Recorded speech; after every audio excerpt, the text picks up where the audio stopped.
Pronto, começou aqui a gravação.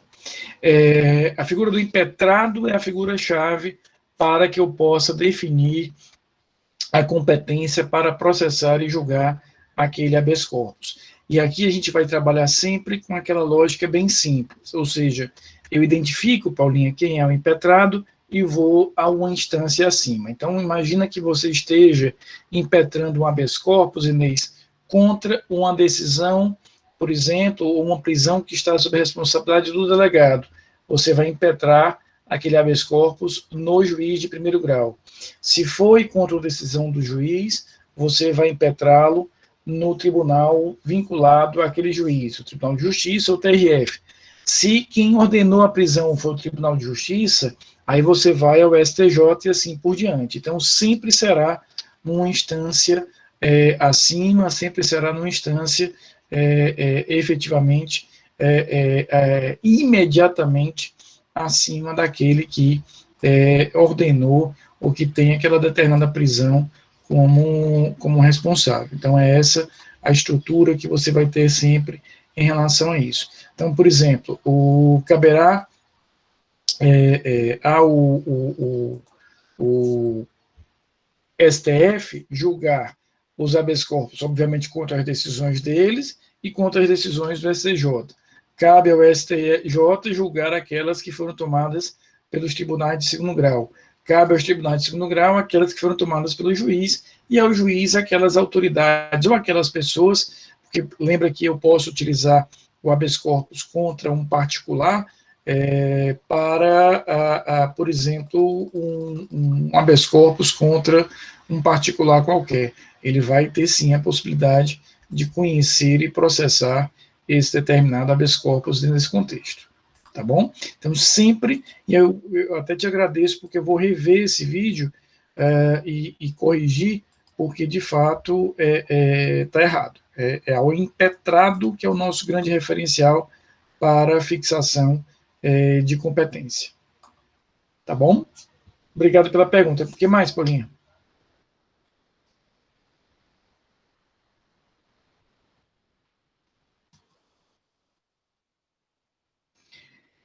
Tem mais de dúvidas?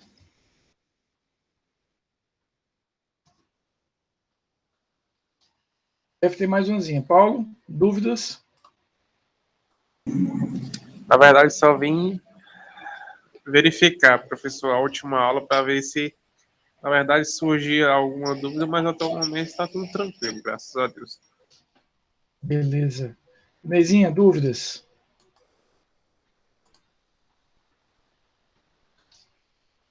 Não é possível que não tenha uma duvidazinha para poder honrar e justificar meu salário. Não, Rafael, eu acho que já está justificado. Não tem dúvida, acho que está tudo ok, né? Eu vou estar em boa leitura, mas eu vou ler por esse lado, assim, sim. De qualquer maneira, queridos, qualquer dúvida, repito, viu, Sávio? Semana que vem, durante o estudo de vocês, qualquer dúvida que venha surgir, me manda por mensagem, manda lá no grupo, manda pelo torpedo do Zap, manda no privado. O que importa é que a gente tire a dúvida, né? Lembrando que eu vou cobrar sentença, o que é importante? Ver aqueles fundamentos lá do artigo 386 e principalmente aqueles institutos da ementácio e mutácio libelli, né? Lembrando que na ementácio e na mutácio a gente vai efetivamente ter a tipificação do início do processo, não é a tipificação pela qual o réu foi condenado. Mas o que é que muda? É que, enquanto na mutácio chega ao processo, Inês, um fato novo e exige que o juiz altere a tipificação, na ementácio, ele apenas vai dar uma nova interpretação sobre o mesmo fato. É essa a diferença básica. Ou seja, tanto na ementácio quanto na mutácio, eu sou denunciado por um crime e condenado por outro. Mas o que é a diferença? Na ementácio libelli é apenas uma emenda, um ajuste, onde eu vou dar uma nova interpretação sobre o mesmo fato. Então, o fato que começou é o fato que terminou. Por isso que na ementácio o juiz não precisa nem ouvir as partes. Já na mutácio, não. Chega uma circunstância, chega um determinado fato que não estava previsto, não estava imaginado naquele determinado momento, e acaba fazendo com que eu precise ter um tratamento diferenciado dentro dessa perspectiva. Então, a gente vai ter aí na mutácio uma novidade que não existia, né, até então, e aí o juiz vai ter que ouvir as partes sobre essa determinada novidade, antes mesmo que ele possa sentenciar e decidir aquele determinado fato. Então, a mutácio é um pouco mais complexa, exatamente porque ela vai perceber aí a existência concreta de um determinado tipo de elemento que é uma novidade processual que até então nós não tínhamos. Então, nós temos aqui na mutácio, ela demanda uma atenção maior do juiz, porque ele vai ter efetivamente que sinalizar aqui, dentro desse contexto, antes mesmo de ele decidir sobre o fato, ele será obrigado a ouvir a parte. Então, ele pode até depois te condenar por um tipo penal distinto daquele que você tinha sido denunciado, mas não sem antes permitir aí a oitiva para que você se manifeste em relação a isso. Então, a gente vai ter aqui claramente uma novidade processual que vai trazer um impacto muito grande em relação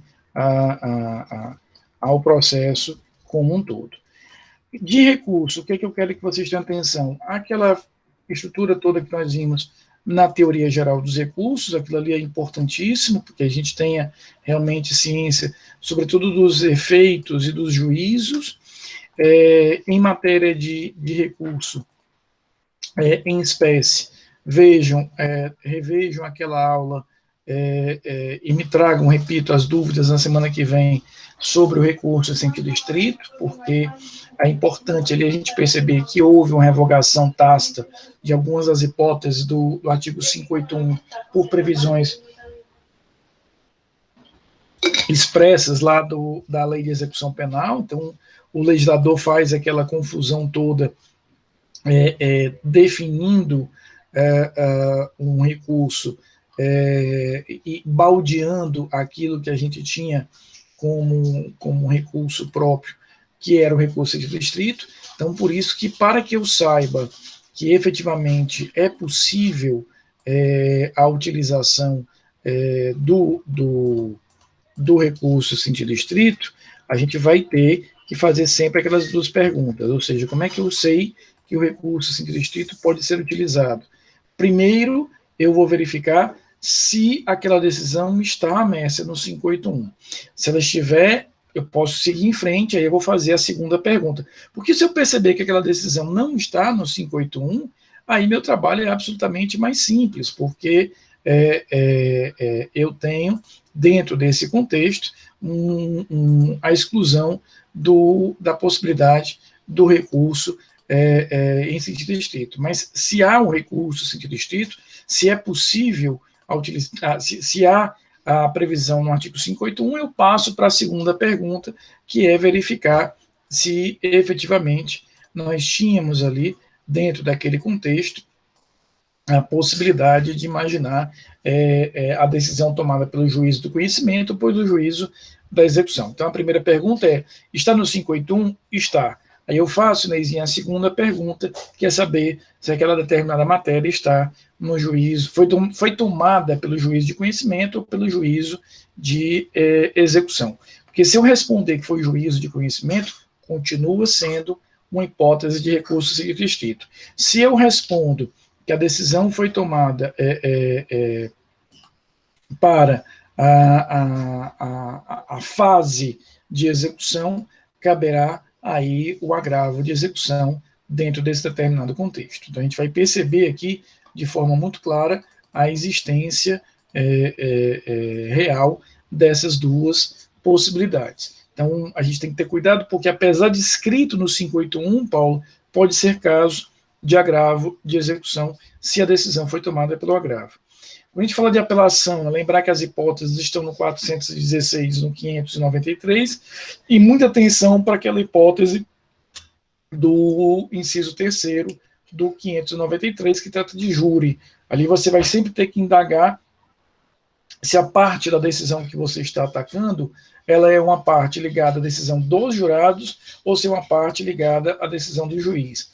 E se o que eu estiver discutindo é o que o juiz decidiu, especialmente a pena, Paulo, o tribunal pode resolver. Mas não, se eu entender que o que eu estou discutindo ali é efetivamente a parcela tomada de decisão do jurado, aí não há outro caminho. Eu tenho que devolver efetivamente a nulo júri. Então, nas linhas A, quando houver a nulidade, e na linha D, quando eu perceber que a decisão foi contrária à prova dos autos, tem que existir de forma categórica aquela determinada devolução do feito ao júri. O júri vai decidir novamente, claro que serão outras pessoas, ele decide novamente, e aí já não posso mais utilizar a linha D, fica aí pendente uma nova apelação, mas nas linhas A, B e C. Vimos os recursos especial e extraordinário. O cuidado que a gente precisa ter do recurso especial e extraordinário é que nem todas as hipóteses ali são trabalhadas no processo penal. No caso do recurso extraordinário, a esmagadora maioria dos casos estão nas linhas A e B, e no recurso especial nas linhas A e C. A gente vai ter efetivamente a possibilidade de ter um recurso especial e extraordinário dentro de algum determinado raciocínio próprio, que é, repito, a linha A e B e a linha A e C, no caso do recurso extraordinário e especial, respectivamente. Vimos também o habeas corpus. O que é importante do habeas corpus é ver a estrutura geral do habeas corpus, aquela evolução histórica. Ela, de fato, é importantíssima em relação a isso. Vamos ter essa estrutura que começa lá no Império, ainda no patamar infraconstitucional, ascende à Constituição somente em 1891, com aquela redação ampla, aberta, que o Supremo passa a entender que eu posso utilizar para qualquer direito líquido e certo, aquilo que ficou conhecido como a doutrina brasileira do habeas corpus. Depois ele vai ser limitado ao uso da liberdade motor, em 1926, e assim permanece até hoje. O uso do habeas corpus é um instrumento para a proteção da liberdade motora, diferente do mandado de segurança, que é um uso mais geral. Em ambos, eu tenho que chegar com a prova pré-constituída, cabe efetivamente somente naqueles casos em que não tiver mais dúvidas quanto àquela existência de direito, porque não vai existir possibilidade de fase probatória, de fase instrutória. A diferença é que o habeas corpus ele é mais livre, né? Qualquer um pode apresentar, enquanto que o mandado de segurança ele é mais concentrado em peças formais, porque somente o advogado pode apresentar, ou o representante do Ministério Público. O habeas corpus não tem prazo, o mandado de segurança tem aquele prazo de 120 dias. E, por fim, finalzinho da aula passada, a gente falava sobre a revisão criminal, parte do pressuposto de que ela serve de instrumento para rescindir a coisa julgada, então o requisito fundamental é a rescisão da coisa julgada. E, finalmente, lembrar que a revisão criminal só pode ser ajuizada naquelas 3 situações lá do artigo 621 e pode ser manejada mais de uma vez, desde que existe novo fundamento, novo elemento para isso. Então, era só uma passada aqui rápida sobre os recursos principais, é isso que eu vou cobrar na prova. A prova vai ter a mesma estrutura das provas anteriores, a partir das 19 horas vai estar liberada, baixa ali a prova, vocês que são inteligentíssimos, em 5 minutos fazem a prova, salva em PDF, manda de novo para mim, e eu prometo que até o final da semana do dia 11 eu já vou lançar as notas. Eu quero lançar o mais rápido possível para que a gente possa ter isso resolvido e vocês possam efetivamente ter isso lançado e resolvido de forma definitiva. No mais, é só agradecê-los, aqueles que já me aguentaram em outras disciplinas, Inês, Paulo, Rafael, e todos os outros que me aguentaram esse semestre, obrigado pela paciência. A gente sabe que é um momento complicado, né, de aulas remotas, um semestre inteiro que a gente não se encontrou, mas o que importa é que nós seguimos, não perdemos uma aula, não tivemos, acredito eu que não teve um feriado em terça e quinta, né, a gente seguiu direto, não tivemos aí nenhuma experiência nem de feriado esse semestre, então por isso que o semestre rendeu tanto e rendeu bem. Fiquem bem, tá bom? Estudem. Semana que vem vocês estão liberados. Aproveitem esses horários aí para estudar para a prova. Dia 8 a nossa prova. Dia 10 para aqueles que precisarem de segunda chamada. E a gente já não se encontra mais, tá bom? Fica aqui meu agradecimento. Eu que agradeço, Mercinha. Eu agradeço demais pela paciência, pela dedicação, pela presença de vocês. Tá bom? E, independentemente do fim da disciplina, o que precisarem de mim no futuro, contem comigo lá no tribunal, na Unifor, como nos trabalhos de monografia, que daqui a pouco vão chegar, estou sempre à disposição. Tá bom? Fiquem muito bem. Qualquer dúvida, me manda Paulo, esse relógio, eu digo vale, mas enfim, né? Eu vou só parar a gravação, que também é demais, né? Gravar um negócio desse, aí já momento recreio, né?